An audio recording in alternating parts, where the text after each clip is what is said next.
Hello everyone, I'm Dr. Emilia Bertolo and I'm a principal lecturer in chemistry at Canterbury Christ Church University in the section of Natural and Applied Sciences. This is the first of a series of videos dedicated to organic chemistry. We're going to be looking into what organic chemistry is, what's the definition of organic chemistry, and what organic means in the context of chemistry, which you will see is very different to what we mean with organic in our everyday lives. We're going to be looking at some of the language of organic chemistry. How do you write structures, organic structures? How do you, what do some of the letters and the symbols that you use when you're writing organic compounds mean? And we are also going to be looking at functional groups, what they are, why they are useful, why we use them, and some of the key functional groups, which are mostly the ones represented in biological molecules. We're going to be focusing specifically in one type of compounds called hydrocarbons. Alkanes, alkenes, and alkynes. They are the simplest type of organic compounds you can have. They're made only of carbon and hydrogen. And you're going to study a bit about their properties and how to name them. And finally, we're going to be looking into something that is not exclusive to organic compounds, but is widely represented in organic compounds, which is isomerism. What happens when you have two compounds that have the same formula, however, they are different compounds. The types of isomerisms and why isomerism is so important in all fields, but especially in a sort of biological, medical, environmental context. As usual, I divided the content in several videos to hopefully make it easier to follow. And if you have any questions, just drop me an email. Let's get started. So, carbon is essential to life and is widely represented in living organisms. However, in terms of how represented it is in planet Earth, it doesn't seem like that important. It's less than 0.03% of the Earth's crust, so definitely not very abundant. Graphite, diamond, not a lot, coal, oil, some carbonate compounds, that's what it is. However, it's essential for living organisms. Typically, people say that carbon and hydrogen are the building blocks of life.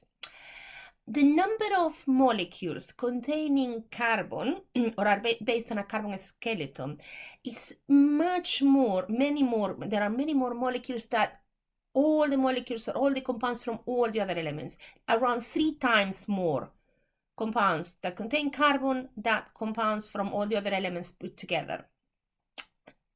Living organisms, most molecules in our bodies, in living organisms' bodies, are based on a carbon skeleton.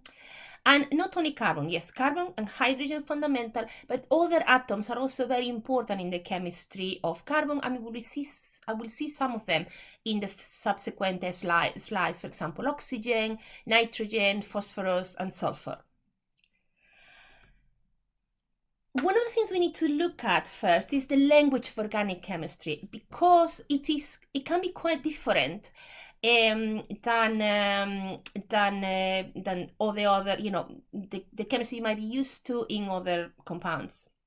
First of all is how you write the structure of an organic compound. So for example, here we've got the structure of octane. Octane is a molecule that has 8 carbons, and each of the carbons is surrounded by hydrogens. And as you can see, we can write what is what's called the full structural formula, which is the first one. You can see all the carbons with all the bonds to all the hydrogens. One thing you can write is what we call the condensed structural formula. So you don't write a carbon with 3 hydrogens, you write a CH3. Or you don't write a carbon with 2 hydrogens, you write a CH2. And that's what I've got in the second line, what we call the condensed structural formula. You still see all the atoms. You see that the first and the last carbon have 3 hydrogens each, and you see that the carbons in the middle have 2 hydrogens each. And you have the lines which are not representing, that are representing these lines, the bonds between the carbon and the carbon, despite the fact that they come out of the hydrogen, which can be confusing, but those lines are representing a carbon-carbon bond. However, by far the most common way that you see organic structures being drawn is the bottom one, what we call the line segment structural formula, in which, as you can see, you only see lines. And that can be quite confusing if you don't know what you're looking at. An organic compound is a compound based on carbon. It will have carbon, it will have hydrogen, and it will have maybe other atoms around, like an oxygen, or a nitrogen, or a sulfur, or a phosphorus, or it might have a couple of bonds between carbons, or 3 bonds between carbons, between 2 carbons. But in general, you know it's going to have carbon and hydrogen. So you don't write it. You write lines, and each line means a bond between 2 carbons. So every time you have the end of a line or a corner in between 2 lines, there is a carbon there. So if I drew, for example, something like this, it would not just be a line, I would be drawing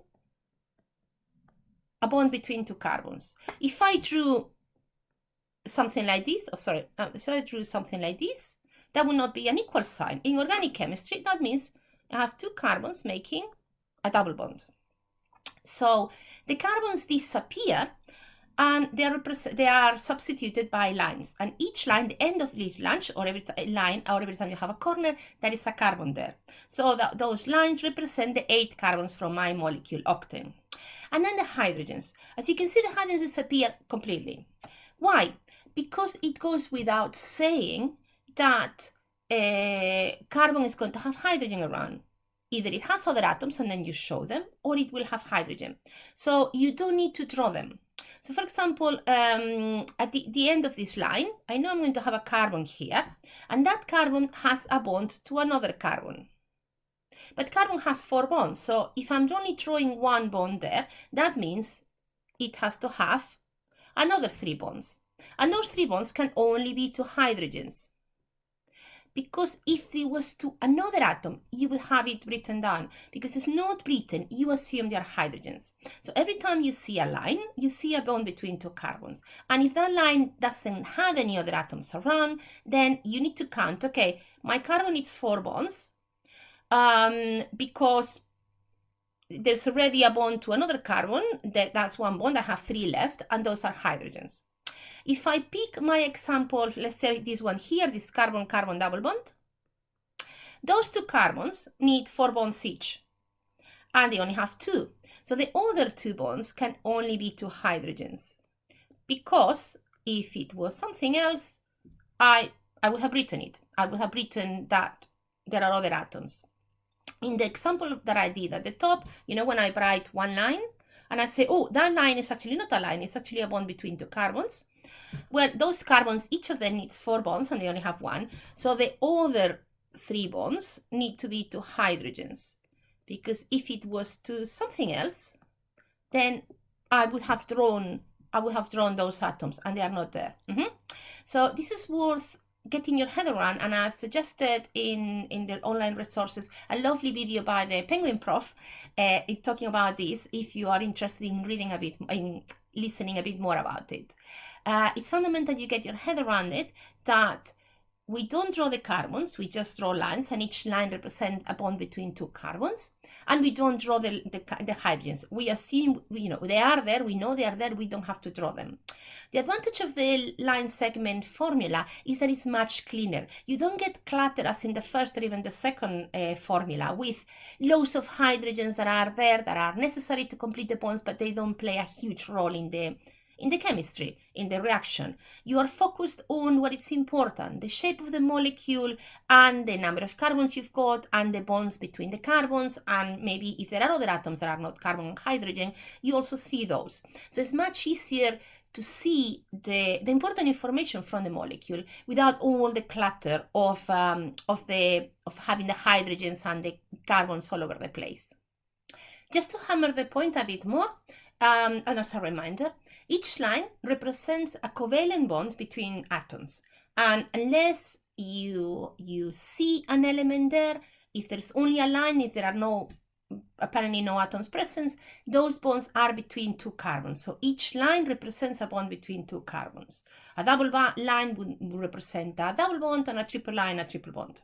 The hydrogens are not shown. You assume that unless they are showing you other atoms, other elements, that all these carbons are surrounded by hydrogens to make up the 4 bonds that you need for carbon to be complete. And the way you draw it doesn't really matter, at least not at this stage. If you see all these structures in this slide, they all represent 5 carbons in a line, joined with single bonds, and each carbon surrounded by hydrogens as appropriate to complete the 4 bonds it needs. And all those structures, doesn't matter how you draw them, represent pentane. So just to have a little practice, I'm going to ask you to stop the video now and have a go at this exercise. You've got here a molecule. It's diethyl ether, and I'm going to ask you to draw it with all the carbons and all the hydrogens and everything. So basically, could you give me the full structural formula of that compound? Stop the video now, please.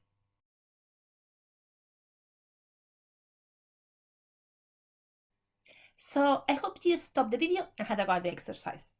What would I do? Okay, well, that structure has an oxygen. So I'm going to put my oxygen first.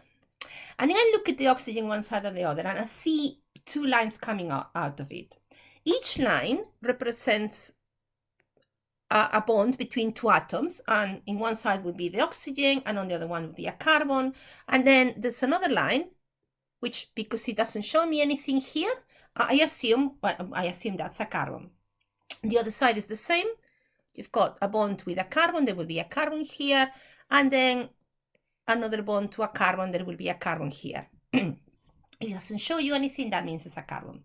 I know, and now I need to add the hydrogens to complete the valence, the electronic needs of all those atoms. Oxygen has only 2 bonds, so oxygen is fine, it doesn't need any extra hydrogen. The carbons in the end only have 1 bond to another carbon, and they need 4 bonds. So the other 3 bonds are going to be 3 hydrogens. And you could write it like that, or you could write just CH3, whatever you prefer. And you understand that those 3 hydrogens are not attached to each other. They are all attached to the carbon. If I look at the carbon, so the same here, there would be 3 hydrogens. We call that a methyl group, by the way. And then the carbons in the middle is the one directly attached to the oxygen. They already have 2 bonds, one to the oxygen, one to another carbon. So they need another 2 bonds to complete their electronic needs, to have 4 bonds. So that means they only have 2 bonds, 2 hydrogens each. And if I wanted to write these in another way of writing it on condensed formula, I will write this CH2, CH3, and that would be absolutely fine too.